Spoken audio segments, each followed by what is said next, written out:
It is day 2 for Fanatec GT2 European Series racing here in Portimao. Qualifying for race 2 is about to get underway. Yesterday we had what turned out to be a really lively race indeed. It's not the biggest of entries, but the last 10-12 minutes or so after a safety car period yesterday were really dramatic indeed, and it turned out to be a win, the second of the season for Henri Hassad, co-driven by Anthony Beltoise.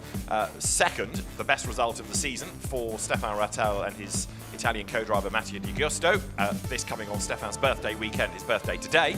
And third was Michael Doppelmayr and Pierre Caffer, their best result of the season. It meant a 1-2-3 finish for the LP racing team.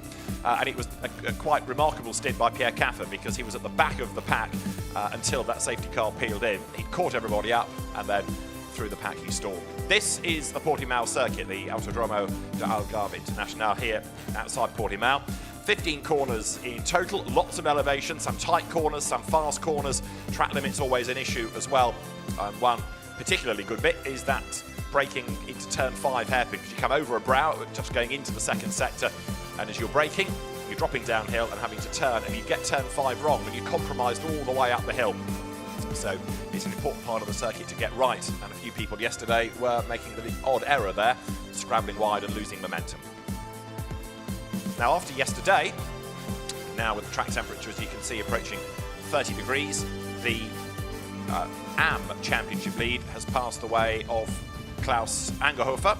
He benefited yesterday from the retirement of the man that has been the traditional class winner. Jan Krabec and Leonardo Gorini is currently third within the AMs, and in Pro-Am that all shuffled a bit yesterday as well, with now the advantage in the championship to the combination of Henri Hassad and Anthony Beltoise. They managed to put themselves into the class lead, but jointly on points with Nicolas Seylens and Stéphane Rossina, who had to recover from a spin yesterday. One of the new cars on the grid is this Mercedes, driven by Christophe Bourret and Jean-Luc Bobelic. Experienced drivers both, but first time out in the championship. They got an 8th place yesterday. The real hard luck story though yesterday was the pole car, Peter Gulinx and Stinus Longin, which had an early puncture and a late race spin, and ended up finishing down in 10th place. That is Stéphane Rossina, who drives number 15, and the former Porsche racer yesterday took 6th place with Nicolas Seylens. It's another of the rapid KTMs that won in AM yesterday, Klaus Angerhofer and Sadie Samini. They got 5th place overall. Whereas the sister car of Hubert Trunkenpolz and Reinhard Koffler ended up fading a little bit. That finished in 9th spot yesterday. Sadie Samini will do the qualifying session here. It's not obligatory to have a co-driver, but most of the teams opt for 2, and it's 1 driver, 1 session. So Reinhard Koffler, very quick single-seater racer many years ago, he will drive 17 in this session. The Benjamin Ricci-driven Mercedes there. That's been another car that's taken a race win this season, and certainly one to watch. Benjamin Ricci drove really hard yesterday. In the end, 4th place kind of felt like poor reward because they'd had a really good run. Mauro Ricci did the first stint, Benjamin took over for the second, and had to work really, really hard in a good fight with Leonardo Gorini, for example. But the car ending up in 4th place, losing out towards the very end of the race. So there, the scene in the pit lane. Number 1 Audi, looking up the front of the pits, is going to be driven in this session by Stinus Longin. Different combination of drivers this year. Just the 1 car, not 2 at PK Car Sport. And Stinus Longin replacing his father Bert, who is here, but won't race. He sits out the season, so Peter Gulinx with Longin Jr., Stinus Longin. Peter put the car on pole position. What can Stinus Longin do going into this second race of the weekend? Yesterday's fastest lap of the race was done by Pierre Caffer, and that was obviously done in his mega charge in the second stint. Green flag shown at the end of the pit lane. It's 20 minutes long, this session, and you don't have to be out for the whole 20. Finding the optimum moment part and parcel of this, and it's always one of life's great ironies. Motor racing drivers want as much track time as they can, and yet the session is live and no one has ventured out. They're all looking for that optimum moment, trying to find the first person to go. Then they know what the time is they need to be aiming for, and it's going to be Jan Krabec, who does need points today, who ventures out first. Solo driver as well in the RTR KTM. The top 3 drivers of yesterday now also will carry pit stop penalties into the race, a 10, a 7 and a 5 from being the top 3 in the classes. So that therefore gives 10 seconds to Henri Hassad and Anthony Beltoise, and to number 16, Klaus Angerhofer and Stefan Rossina for being the class winners. 7 seconds go to Stefan Rattel and Mathieu Di Giusti's Audi, and the second of the AMs to Leonardo Gorini, and then 5 seconds for Michael Doppelmayr and Pierre Caffer. And Pierre Caffer will start, he could be the man on pole position here in fact, and 5 seconds in AM to Jean-Luc Bobelik and Christophe Bourret. There, Anthony Beltoise, who was able in the second part of the race after the safety car to stretch the advantage yesterday. He will set the qualifying time. Pit stop window between 20 and 30 minutes. Everybody has to make a mandatory stop to 2 minutes and 4 seconds, plus any compensation time put on the end. And there is the car that is going to be qualified by Mattia Di Giusto, the former Italian GT4 sprint champion. And Di Giusto yet to get on board, but he'll be behind the wheel very shortly. So the session is live. There's not a vast amount of urgency. Lack of espresso taken perhaps by 1 or 2 this morning to really kick-start them, but I think when times start to come through, that will motivate a few more to get out there. Jan Krabec was one of 2 drivers yesterday who suffered a puncture. His was at this part of the circuit, in fact, coming out of turn 11 here, dropping down through the corkscrew. But Jan Krabec very unlucky because he was running nicely in the leading pack. And even earlier in the race, we'd had that punctured tyre for Peter Gulinks whilst he was in the lead. He ran wide at turn 4. It was slightly hard to gauge whether the puncture was the result or cause of him going wide, but wide he went, and he had to limp round to the pits and therefore lost effectively a lap. So there is Jan Krabec then on a start-up lap. The next one is going to be one that gives us a time. Heads over the timing line and goes then now down into turn 1.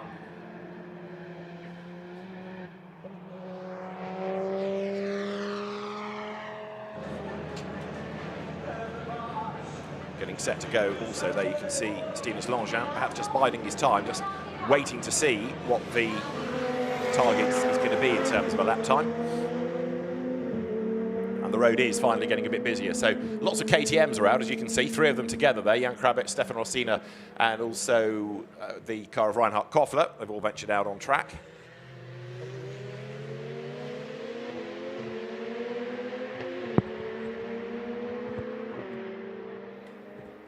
So here over the brow come the 3 KTMs, different teams. That's the RTR Project car that is run for Jan Krabec, who lost that AM Championship lead yesterday, so determined to try to fight back if he can over the course of today's 50-minute race. And over the brow into that climb up towards turn 10, they turn. The True Racing team operating the bulk of the cars that have the KTM badge on them, Team True Racing. And they're 17. That is the car for this session of Reinhard Koffler. As I was saying earlier on, an experienced driver. Go back a good few seasons. He was a very, very rapid single-seater hot shoe before the money ran out. He had to have a few years away from the sport, but has come back in GT2 racing and proved his speed once more, which is good to see.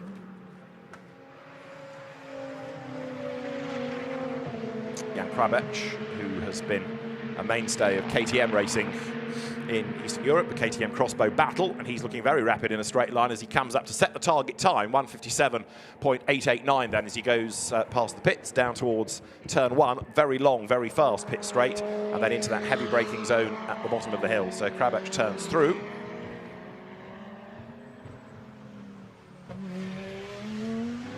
And 1:44, the best lap out of one of the Pro-Am cars yesterday, with Pierre Caffer at the wheel in the race. But on a qualifying session like this, where it's a bit cooler than it would have been at race time, that might be to the benefit of the cars. We'll see.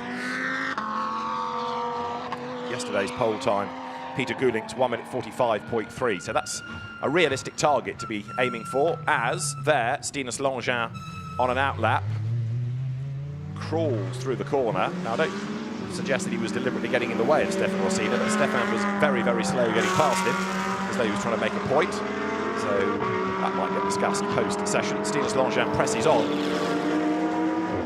Didn't look as though he was veering onto the line, did it? But anyway, maybe Stefan Rossina has another view about that. That's the Audi that was on pole yesterday. They've been really, really short of luck this season. Yes, they've had a couple of wins, but add to that 2 retirements and a 10th place. Christophe Bourret in the Mercedes AMG GT4, GT2, I should say, booms past the pits. This car that was sort of trialled at the Red Bull Ring last year. Mercedes liked what they saw, decided that it was worth building a GT2 car, and Jean-Luc Beaubelic, along with Christophe Bourret, stalwart Mercedes GT racer in GT3, GT4, now GT2, and they seemed to enjoy themselves yesterday. All smiles when they got to the podium at the end of the race. Christophe Bourret not quite as rapid, I don't think, as Jean-Luc Beaubelic, so we'll see what this lap time pans out to be. The fastest then, Jan Krabec, 1 minute 46.468. And he did a 1:46.221 in yesterday's session. Again, he's a soloist, Krabec, whereas the car you're looking at is a shared car. Christophe Bourret and Jean-Luc Beaubelic. Bourret to start, because he's the man doing the qualifying time. You start the race for which you have qualified, and you must do a qualifying session in a shared car, one each. So Bourret up the hill, a regular French GT racer, amongst other GT-style categories. Leonardo Guarini has just gone fastest in the Porsche, number 911, 1:46.362, quicker than he went in qualifying yesterday when he did a 46.4. So Leonardo Guarini up then to the top of the times by 1/10 of a second from Jan Krabec. So it's Am ahead of Am. We've not yet, I don't think, shaken out of the pit lane Pierre Caffer in number 18. And there's another one that hasn't yet gone out. And it's the Mattia Di Giusto, Stefan Rattel Audi that Mattia Di Giusto will drive in this session. When we last saw the car, it was empty, and there's still not a vast amount of urgency to send it out. But I think once Pierre Caffer goes out, it'll probably be 1 lap put it on pole, because you know how fast he is. Right, Leonardo Guarini the quickest thus far. Christophe Bourret goes through and improves up to 3rd fastest now, 1:52.867. So that means that he's a good chunk away from the front row, but he's improving, and so is Krabec down in the 1st sector, but an absolute best in the middle, and he's coming up to the timing line. He is bested by Stefan Rossina in the middle sector, but it's still good enough for provisional pole. Krabec goes through, 1:45.7.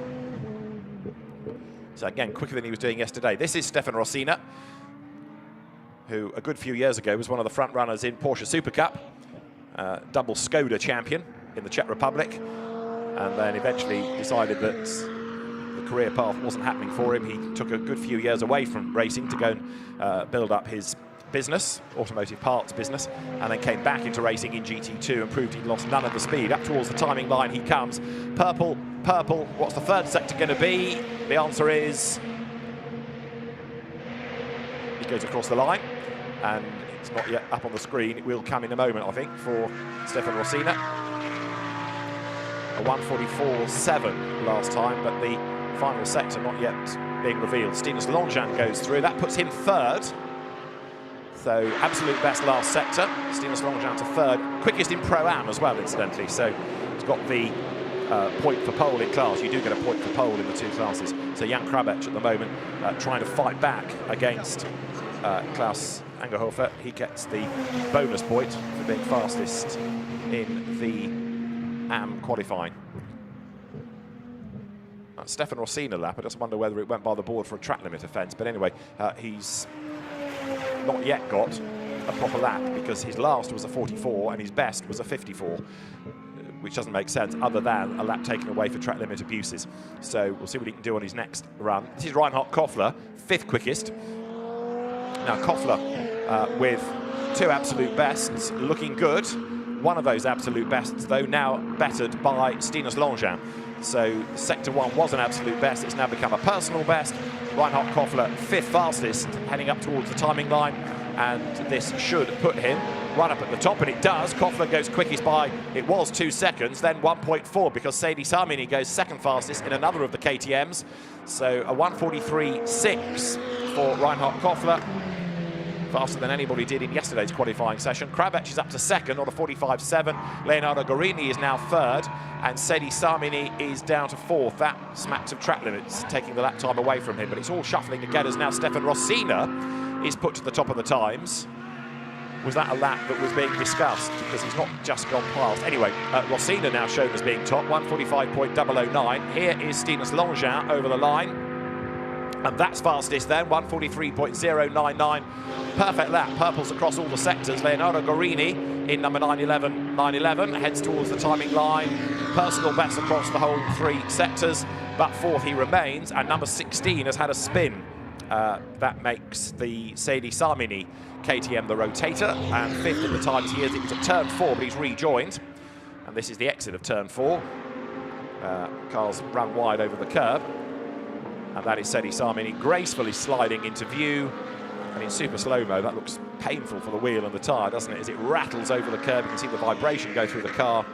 Engineers wince and turn the other way, and Sedi Samini tries to flip the car back in the right direction and carry on. Track limit warnings are now coming up for Stinus Longin and also number 15, Stefan Rossina. There is Longin then, and he's still on the money, an absolute best in Sector 1. They got the points for pole yesterday, thanks to Peter Gulings. What can they do today? Well, right now, looks pretty good, doesn't it, for Longin, because he's over a second quicker than Stefan Rossina. Jan Krabec third, still with the AM pole to his name. Down through the gears, drops the Audi, and Longin has backed right off and has had a lap time taken away from him.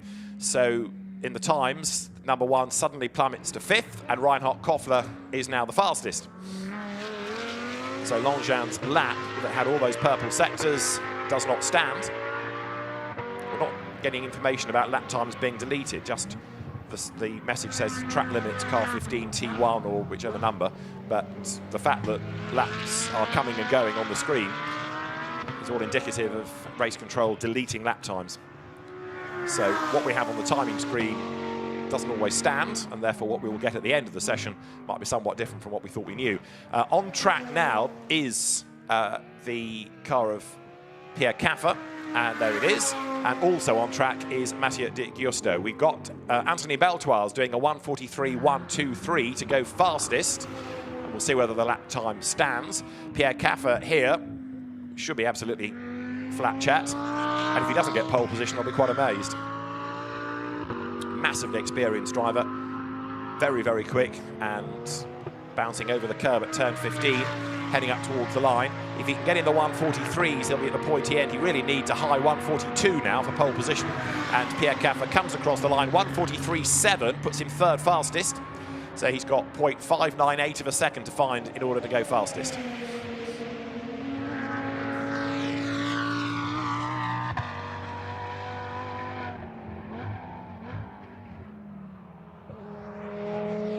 '89, Jan Krabec. 5th overall, but still class pole position. Comes up to turn 4, that's 911, which is Leonardo Guarini's second in the times. Leonardo Guarini, who has been in and out of racing over his career, racing Lamborghinis briefly, racing in this championship. He did have a spell in the early days of the then Blancpain Endurance Series in what was the Gentleman Trophy, effectively the AM class. But quite enjoys himself in this MB Motors Porsche. Stinus Longin comes up to have another go for a lap time that might stand. Let's see.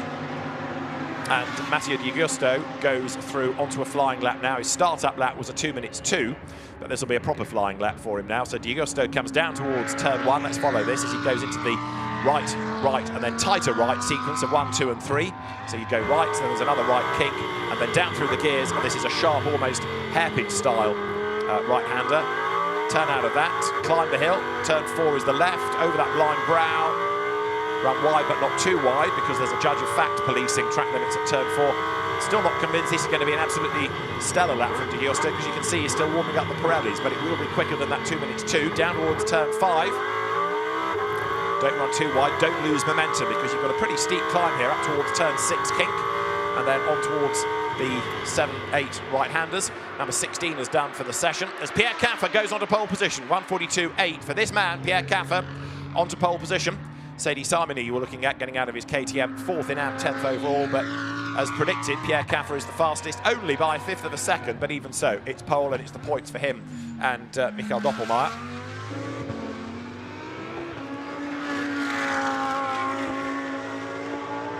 So Pierre Caffer presses on.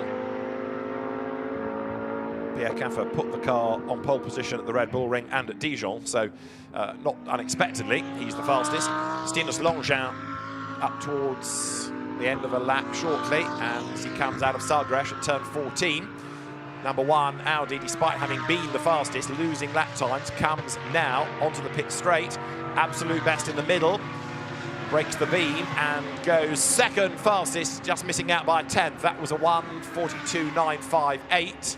Also up 7th, Mathieu Di Giusto, and he's got time for 2 more laps at least, as there is Anthony Beltoire's 3rd in the car that he shares with Henri Hassan.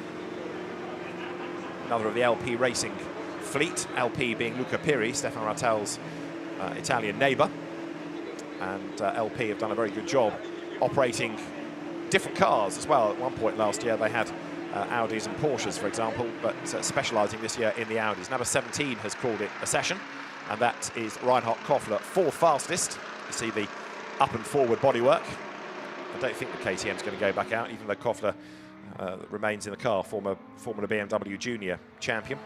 Benjamin Ricci still hard at work in his Mercedes here, coming up towards turn 13.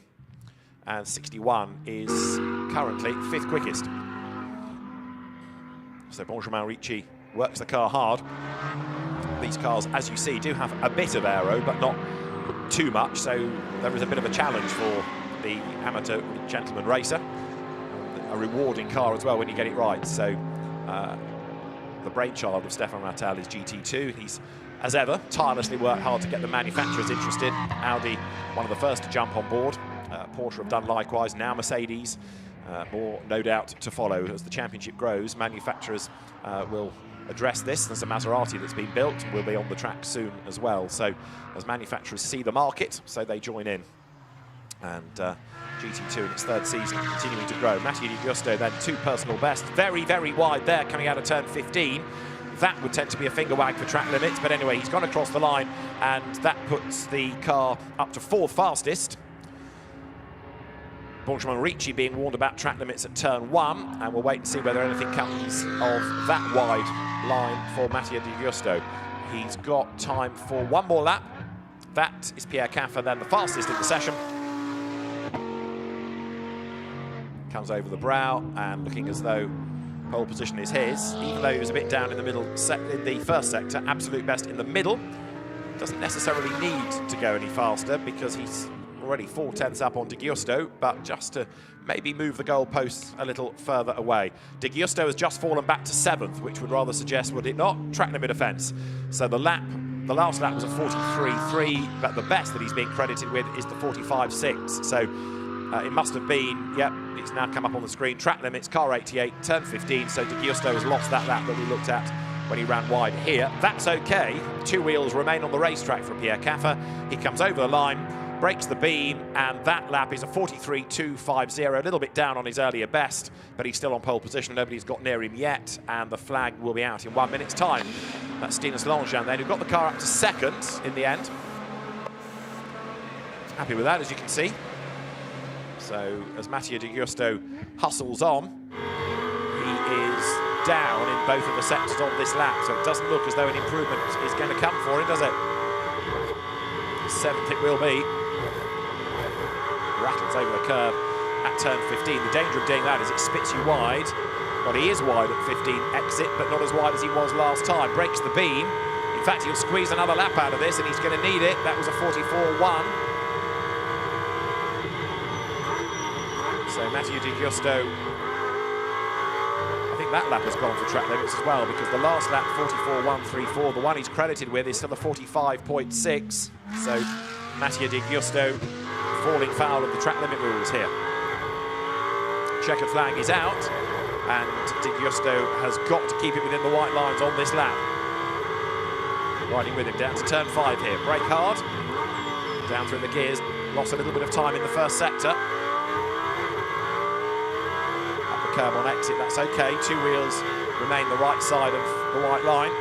Now into turn 7. the right-hander into 8. Touch the curb on the inside, run it to the exit. Move across the road to get the line here for Craig Jones. Corner, turn 9. Up the hill, blind brow into 10. The curb on the inside. Turn 10 becomes 11. Tightens all the way round, drop downhill. As soon as you're at the bottom, you're climbing again out of that compression through turn 12. Blind approach to turn 13. The runoff on the exit just drops away behind the curb.